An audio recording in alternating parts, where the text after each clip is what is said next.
Senhor presidente, senhores vereadores, público presente, uma vez mais, muito boa noite a todos. Senhor presidente, eu ocupei a tribuna na última quarta-feira e falei sobre um vídeo de um pai que postou nas redes sociais, e eu fui um dos que curti, porque ele apresentava, então, a situação lamentável da educação municipal na nossa cidade, especificamente a escola Orlando Carpino, ali no bairro Ouro Branco, próximo ali da Swift. E, realmente, eu constatei esse problema. Eu estive lá, me reuni com a direção da escola e, lamentavelmente, realmente, era isso que constatou exatamente o que o pai publicou nas mídias sociais. Ali estava faltando professor de matemática no nono ano. O nono ano não tinha professor de matemática, não tinha um professor de história. O professor de história estava ocupando ou ajudando a cobrir aulas do professor de ciência, porque não tinha professor de ciências, e também a professora de língua portuguesa está num processo de aposentadoria, e a professora que veio substituí-la está gestante e, portanto, vai deixar a sala de aula em breve. Então, essa era a situação da escola, e realmente foi confirmado isso. Como vocês sabem, a função dos vereadores ir fiscalizar em loco, e eu estive lá e pude confirmar essa situação absurda. E falei dessa tribuna, disse claramente que todas as vezes que fosse necessário, eu subiria nessa tribuna e denunciaria esse tipo de desmando na educação.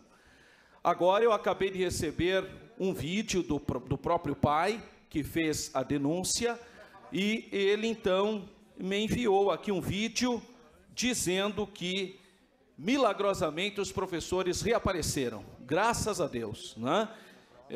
O senhor Givanilson gravou um vídeo, assim como ele gravou um vídeo denunciando, agora também ele gravou um vídeo agradecendo. Isso é importante que a população participe efetivamente. E o senhor Givanilson acabou de gravar um vídeo, está já disponível nas mídias sociais, dizendo que os professores estão lá na escola Orlando Carpino. Segundo ele, apareceram os professores, milagrosamente. Bom, o importante é que os alunos agora, então, estão com os professores presentes. A nossa luta é essa. Após eu ter feito a denúncia aqui, outros pais entraram em contato também, dizendo, e lamentavelmente, de alguns casos, de escolas onde há falta de professores. Eu acho que está na hora de nós termos um grande concurso público na cidade de Campinas. Eu acho que chegou a hora de nós termos um concurso público em relação aos professores. Pode ser que já exista no planejamento da Secretaria da Educação esse tipo de ideia, mas eu acho que está na hora de nós termos um concurso público para vários professores. Eu sei a questão da lei da responsabilidade fiscal, entendo perfeitamente que essa é uma lei boa, mas eu já disse nessa tribuna, e repito, eu acho que saúde e educação temos que ter um tratamento atípico, diferenciado. Não dá para, todas as vezes que a gente chega lá, não tem médico, não tem professor, e a resposta é qual? Tem a lei da responsabilidade fiscal. Nós já estamos no limite prudencial, não dá para contratar mais. Bom, então nós temos que repensar a questão da lei da responsabilidade fiscal em relação à educação e à saúde. Eu já disse, já fomentei essa temática aqui, nessa tribuna, e volto a repensar sobre isso.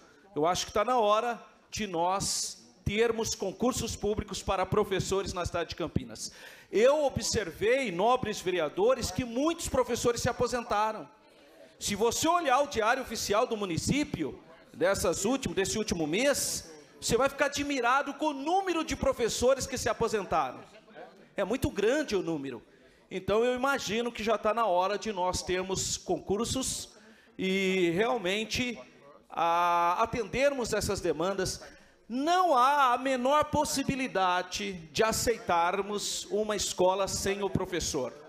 Não tem sentido isso, perde completamente o objeto primário da educação, você não ter o professor.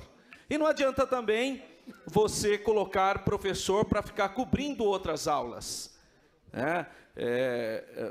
Naquela oportunidade que eu usei a tribuna aqui, naquela quarta-feira, nessa quarta-feira passada, eu disse que o professor de História estava dando aula de ciências. Não é isso. A diretora me explicou, não se trata disso. Na verdade, o professor de História estava cobrindo as aulas no horário do professor de Ciências. Menos mal, porque realmente seria um absurdo um professor de uma determinada disciplina que foi preparado, trabalhado para ministrar aquele tipo de disciplina, simplesmente entrar na sala de aula para dar outra disciplina que não tem nada a ver com a sua formação pedagógica, né? Seria realmente o fim da picada. Mas, de qualquer maneira, a nossa luta é essa. Nós, não só eu imagino que a nossa própria Secretaria da Educação, eu imagino que as próprias diretorias estaduais e o povo de Campinas, de um modo geral, está atento, porque nós precisamos de educação com qualidade. Nós temos visto os índices das crianças, absurdos os índices de educação, são sofríveis as notas das nossas crianças e adolescentes, e nós temos que olhar com políticas responsáveis para essa temática que é a educação. Não dá para nós ignorarmos esse fato, nós temos que enfrentar isso de uma maneira mais célere, né, de uma maneira mais séria, porque a educação tem que estar na pauta como algo primário para qualquer governo, para qualquer gestor público. Nós temos que colocar a educação como primazia, prioridade, e não simplesmente como mais uma das demais demandas. Nós somos sabedores que o cobertor é curto, que as necessidades são muitas, mas os recursos são poucos. Então, cabe ao gestor público priorizar o que é mais importante. Então, nós sabemos, não há ninguém aqui que não entende que as demandas são maiores do que os recursos. Mas qual é a prioridade? O que a população de Campinas quer? Eu tenho certeza, eu estou convencido de que a nossa população, a cidade de Campinas, quer educação com qualidade, quer professor na sala de aula ministrando matéria. Eu tenho certeza, eu estou convencido de que a nossa população quer uma educação com excelência, porque as crianças bem informadas, as crianças em condições de crescer intelectualmente, terão chance, terão capacidade de vencer na vida profissional e nos demais desafios que nós encontraremos em algum momento na nossa vida. Então, a nossa luta é essa. Nós precisamos de gestores que coloquem a educação como prioridade e invista na educação. E, se for o caso, pare de fazer as obras faraônicas, se for o caso. Se for o caso, pare de fazer outras coisas, mas invista em pessoas, porque o mais importante de uma cidade é o seu patrimônio pessoal, e não coisas. Coisas acabam, coisas ficam, mas as pessoas é que deve ser mais importante para qualquer servidor público, porque nós somos eleitos não para mandar, mas para servir a população. E o mais importante em uma cidade é o seu patrimônio cultural, pessoal, são as pessoas. As pessoas são mais importantes do que as coisas. Então, nós precisamos ter políticas sérias, que priorizam o ser humano, as pessoas. E eu espero, sinceramente, que nós venhamos priorizar a educação de verdade, e que jamais faltem professores nas salas de aulas. São essas minhas considerações, senhor presidente, senhores vereadores, público presente. Muito boa noite a todos. Obrigado, professor Alberto. Eu consulto o segundo secretário Ailton da Farmácia, o próximo vereador inscrito. Senhor presidente Gilberto Vermelho, o próximo vereador inscrito é o vereador Tiago Ferrari. Vereador Tiago Ferrari, Vossa Excelência tem até 10 minutos, vereador. Boa noite a todos. Para mim é uma uma responsabilidade muito grande falar depois do professor Alberto. A retórica, a oratória e o conteúdo das falas dele.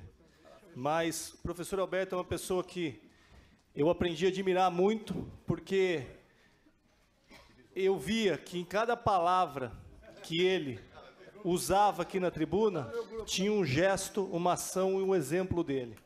E nós, como professores, né, professor Alberto, nós entendemos o quanto é fundamental a gente investir na educação, o quão importante, o quanto transforma a vida das pessoas.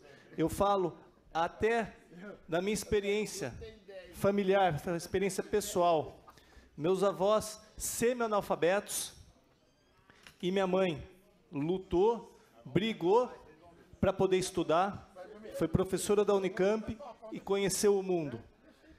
E isso através da educação, apenas através da educação.